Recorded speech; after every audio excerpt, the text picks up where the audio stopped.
Marauders for the Month by lishiee. Chapter 30 The Last Prank. Lily leans in close to the mirror, lightly smudging the mascara she had swiped under her eyes. She did her best to make it look like she had been crying before she backed up and walked out of the bathroom. Marlene was still tucked up under her covers, hair a mess. "Where's Mary?" she croaked out. Already putting her plan into motion. "Do you not remember? She started last night." "Oh, right. Do you reckon I'd be able to find her?" "Probably not. We probably shouldn't try to either." Molly nodded her head, rubbing the rest of the sleep from her eyes, and pushing her covers aside. Her plan with Peter wiggle, had a little wiggle room in it, so she didn't have to worry about waking up early like Lily and Mary did. "Alright, I'm on my way out. See you at the lake tonight?" "Yep." Lily took one last look at herself in Mary's vanity before slipping out and over to the boys' dorms. The common room was still thankfully empty, so there wouldn't be any interruptions either. She took her place in front of the door and gave herself a second. Once the tears started to well up, she started knocking rapidly on the door. "James, James, wake up!" she shouted. She promptly heard a loud bang and then shuffling around. Within a few seconds, the door flew open and Lily was met with the sight of a ruffled James. He had no shirt on, and his hair was even messier than it usually was. It took everything out of her to not burst out laughing right there. "Lily, what's wrong?" he asked breathlessly. His chest was rising quickly, and Lily could tell that she had scared him awake. Her lips twitched before she snapped out of it and kept the act up. "It's Regulus," she choked out, fumbling around in her pocket for the note Regulus had written just for this yesterday. She handed it over to James and swiped a tear off her face as he read. With each word, his face dropped, and he ran a hand through his hair nervously. "And you found this in his room?" he asked, rubbing his lips. Lily nodded her head, letting her lip tremble. "All right, I'll be back," he stuttered. He urgently pushed the paper back into her hands and disappeared back into the dorm room. Lily could hear crashing and groans from Peter and Remus, who were still trying to sleep. When he reappeared, his glasses were askew in his face and his shirt was misbuttoned, but Lily had no time to tell him that because he grabbed her arm and dragged her out into the common room. He gently grabbed the paper from her and read it again. "James will know where I am," he mumbled, reading the note again and again. If Lily was being honest, the note wasn't very convincing. It was complete bollocks. Regulus had never written anything that seemed so fake. James was eating it right up, though. "So, do you know?" Lily sniffled, finally deciding she could stop crying. "I have a few places in mind," he murmured. He read the note one last time before folding it up and tucked it into his own pocket. Lily waited dutifully while James fixed the buttoning of his shirt and his glasses, and then they were off. James's strides were a lot longer than usual. His normal gait was laid back and slow. Right now, however, he was on the verge of breaking into a sprint. Lily had to jog to keep up with him. "Where are we going exactly?" she asked innocently, knowing exactly what places they would be going. Regulus had told her there were 4 places that he could get James to think of: the astronomy tower, the library, an alcove on the 3rd floor, and the prefect's bathroom. He had told her that the prefect's bathroom would be the last place he was led to, so that's where the final clue was hidden. That would lead them to the lake. "The astronomy tower first," he grunted, stopping abruptly as to not run into a couple of second years. He threw them a warm smile, making them spoon and giggle as they rushed away. When they were finally out of the way, he sped up again. Lily was suddenly rethinking her actions to work him up. She wasn't sure how much longer she could keep up with him. The astronomy tower was a bust. Well, in the finding Regulus department. They did find the small slip of paper that the boy planted. The problem was that James was having trouble deciphering it. Lily wanted to shake him until his brain started to back up again. It was so obvious, to her at least. "Where we were found? This is where we were found," James groaned. His grip on the paper was deathly. He looked about ready to rip it in half. Lily felt slightly bad for getting him upset, but then she remembered all the times they had messed with them and the feelings faded. Who has all found you two? Lily asked, trying to inconspicuously lead him to the answer.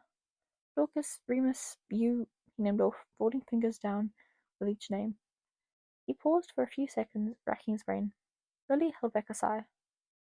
Did Pandora ever find you two? James paused for a moment, swiping his fingers across the paper. He pushed his glasses up his face and scrunched his eyebrows. No, I don't. His eyes lit up. There we go. Oh, I know, he beamed, shoving the paper into the same pocket as the note. Lily followed James as he slammed the door open and took 2 steps at a time. With all this fast walking, Lily was starting to think it was time for her to start working out. Her stamina was non-existent. This time, there were more kids littering the halls. Lily glanced around for a clock and realized the classes would be starting soon. James was unbothered though, leaving through the kids with no problem. Who knew his Quidditch skills would help off the fields? The little alcove Regulus had told her about was thankfully abandoned, meaning they had it all to themselves. James immediately ducked into the alcove, peeking around for any small slip of paper he could find. Lily pretended to help looking in the areas around the alcove. She wasn't sure where any of the slips were hidden, since Regulus was the one who hid them, but damn, he was good at hiding things. They spent about 15 minutes tearing the space apart. They spent about 15 minutes tearing the space around the alcove apart. At one point, James tried to climb the starting wall. For some reason, it took until they were extremely frustrated for James to pull his wand out and cast a revealing charm. He watched as a slip of paper slowly floated down from one of the lights on the opposite wall, hovering in front of their faces. James reached out and snagged the paper, opening it up so they could both read. Lily recognized the neat scrawl of the note, remembering the exact moment they had thought up this clue. James's eyes darted over the paper quickly, and he looked up to stare at the opposite wall. He ran his hand through his hair for the millionth time today before sighing. Lily was starting to realize that he always did that when he was nervous or anxious. Bloody hell, James grumbled. He flapped the paper around and handed it to Lily. Lily pretended to investigate it, running her eyes over the words she had already read so many times before. James crossed his arms and leaned against the wall. Right then, they watched as Peter sprinted by, running faster than Lily had ever seen him, along with a gang of young girls running just as fast. James didn't move, eyebrows shooting up. "You know what that's about?" he asked, pushing off the wall to stand next to Lily again, and to peer down the corridor. Lily shook her head and handed the paper back to him. "I have no idea. Anyway, we have to get off to class, but we can keep looking during lunch. Until then, try to figure out what the clue means. Yeah?" Suddenly, James stood there, fighting an inner battle. Lily watched him, trying to keep her face a bit sorrowful, but also a bit neutral. "All right, I'll try to ask serious if you can help too." He conceded with a sigh. He gave Lily a pathetic goodbye, and he was off, shuffling down the hallway sullenly. Peter and his gang of girls ran past again. Potions was more boring than it had ever been. Lily loved the subject, but she had never realized how much she relied on Mary's presence to have a good time. Mary had told all of them yesterday that she wouldn't be going to any classes today because she had to be with Sirius all day until they were to meet at the lake. This meant that Lily had to partner with a random Ravenclaw to make the potion, who didn't do much speaking. When the clock chimed, Lily rushed out of the classroom, saying her usual goodbye to Slughorn with much more urgency. She had trouble finding James, so she just made her way to the cafeteria, where she found only Marlene and Remus. "Have you two seen James?" Both of them shook their heads. Marlene looked smug, casually eating her food. Remus, however, looked on edge.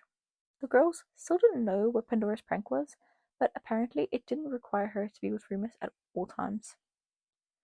The whole 5 minutes Lily spent at the Gryffindor table, Remus was checking over her shoulder, head on a swivel. Marlene locked eyes with Lily and only shrugged her shoulders. Remus looked like he was going insane. "Lily, Lily!" James hissed, sliding into the seat next to Remus. The ever-familiar slip of paper was peeking out of his hand. He barely acknowledged Remus, eyes focused on Lily. I figured it out. Come on. The two of them rushed out of the great hall, Lily finishing off a piece of bread and wiping her fingers on her skirt. James led them to the library and pushed the doors open. Madam Pince immediately caught sight of them and looked at them suspiciously. Lily threw her an innocent smile before following James off into the stacks. James instantly started running his hands over all the books lining the shelves. The aisles they were in didn't make sense, but Lily helped anyway. A few kids that walked past gave them weird looks, picking up their speed. To Lily, the library seemed like too big of a place to hide a slip of paper. More than likely, the paper hinted to a specific part of the library that only James would understand. But still, what if he hadn't gotten what section it was? The amount of books in this library was astounding enough to make her worry. They moved sections about 4 times before walking into an aisle that Lily immediately recognized. This had to be the one where the paper was. James went through this aisle like a tornado, opening and skimming through books like crazy. There was one specific book that made James's eyes light up when he saw it. His hand shot out and grabbed it at the speed of light, flicking the pages open as he whispered a page number under his breath. Once he opened the page that he had been muttering, another familiar slip of paper fell out. James handed the book to Lily and fell to the ground to grab it. Lily slipped the book back onto the shelf and squinted down at the paper. Before Lily had time to fully read it, Madam Pince appeared at the end of the aisle with her hands on her hips. Off to class, you two. I expect better from my head boy and girl. James and Lily grinned at her nervously before scurrying out. James told her to find him during dinner, and he scurried off, muttering under his breath. As the day went on, Lily felt like James was going absolutely mental. Astronomy went by slowly. Thinking about it, Lily was the only one of the 4 girls that decided to go to class today. All the other girls used today as an excuse to skip class. Pandora had apologized to Lily about skipping astronomy with a kiss and many promises. Right now, the promises did not feel like enough. The professor, for some reason, decided to draw on and on about something they had already learned about. Lily's head was ready to explode. Her assignment was half-assed because she had no energy to do her best. Even then, her average was still better than most, so she didn't have to worry about her performance dropping. Lily found herself once again rushing out of class at the chime of the clock, just ready to get this over with. She was increasingly getting more antsy. The one thing she wanted to know was what the fuck was in the bloody chest. Again, Lily was only met with Remus and Marlene at the dinner table. Remus looked even more ragged than before, his nervous aura bleeding off onto so many of the underclassmen. When Lily took her seat, he was whispering harshly under his breath, head still on a swivel. Did you see that? The person in the lion mask? They've been following me all day. Marlene glanced up at him with a mouthful of food. For the last time, Remus. No, I didn't. Do you reckon you're just seeing things? Remus wailed at Marlene's words, tugging at his hair. During Remus's breakdown, Peter slipped into the seat next to them. A disguise so obvious it made Marlene snort. I think I lost them. The boy glanced over at Remus and nervously patted his shoulder before going to grab food. Oh no, you didn't. He's over here, ladies! Marlene giggled, calling over the group of girls, who immediately squealed and started running over. I'm never helping you ever again, Marlene, Peter howled, promptly booking it out of the great hall as quickly as he had come in. James stood in the archway as Peter ran past, only sparing him a glance, before running over to Lily. As of right now, Lily felt like she was having deja vu. The school was an absolute mess today. I have 2 ideas, was all James said. Lily arched her eyebrows at him, placing a scoop of corn into her mouth, waiting for him to elaborate. We'll have time to eat later. Come on, Evans. Lily was really regretting the shit. The first place they went to was, in fact, not the prefect bathrooms. Lily really hoped that wherever they went next was the perfect bathrooms, or she was screwed. For some odd reason, they were at the second floor girls' bathroom. She wasn't exactly fancying a visit with Myrtle, but James barged right in, ignoring the ghost squeals. Lily stood there and let Myrtle moan and groan to her so James had time to search around. She knew it was useless, but he needed to figure that out himself. When he came up empty-handed, he sighed and looked about ready to lose it. He didn't say anything as he led them out of the bathroom and toward what Lily knew was the prefect's bathroom. Thank fucking Merlin. The prefect's bathroom was the first place they went to that was not empty. Well, not empty where they want. Not empty where they wanted it to be empty. The few prefects in there tensed up at the sight of both the head girl and head boy, but still went about their business. James did the same, tearing the place apart. They all threw him strange looks, looking to Lily for assistance, but she just smiled softly at them and shrugged her shoulders. Once the place was fully cleared out, Lily started to help James look. She didn't want to blow her cover. The sun was slowly setting now, so Lily knew they needed to find this clue somewhat quickly. James had time to decipher it. Regulus had told her that he should figure it out swiftly, but Lily was starting to question that. The boy's nervous state was affecting his thinking skills. Lily opened one of the stalls and did one of her lookovers, glancing at any corner that a slip of paper could fit in. Right when she was about to shut the door and move on to the next, she saw the smallest sliver of parchment sticking out of the toilet lid. That sneaky fuck. Found it, Lily called, reaching to pull it out. James was on her in seconds, putting his hand out for the slip of paper. Lily didn't waste a second in giving it to him. He read it again and again, like he did with all the other slips, taking in the information hungrily.